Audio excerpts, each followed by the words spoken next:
Благодарам, председателя. Имено овој амандман, како и следниот, се однесуваат на општините за кои што во континуитет поднесувам амандмани секогаш кога станува збор за буџет и ребаланс, па така и овој пат во сетот на амандмани кои што ги поднесов за општина Петровец, Илинден и Зеленикова. Токму овие два амандмани се однесуваат на пречистителните станици во населените места кои што се наведени во самите амандмани од општина Петровец и општина Зеленикова.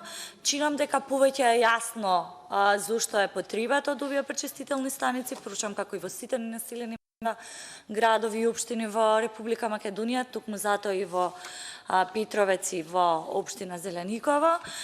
Ние навистина како локална самоуправа можам да посведочам дека во континуитет локалната самоуправа се труди да изнајде начини преку сопствени иницијативи да обезбеди средства за пречистителни станици. Последен пример позитивен од локалната самоуправа е токму во Илинден, каде што се обезбедија средства за пречистителна станица во населеното место Илинден. Петровец исто така веќе има обезбедено средства преку граничната соработка, меѓутоа она што е особено значајно е дека владата мора да покаже партнерство за граѓаните и од овие населени места секогаш кога поднесуваме амандмани.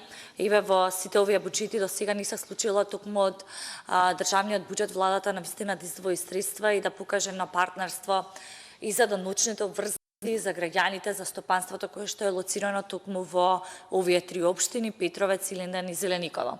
Од тука замолувам навистина владата да најде слух и средства, бидејќи истите постојат и може да се наменат, меѓутоа треба да постои волја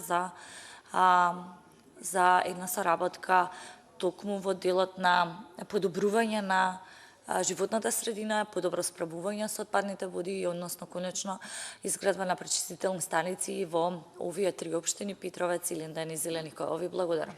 Благодарам и на вас.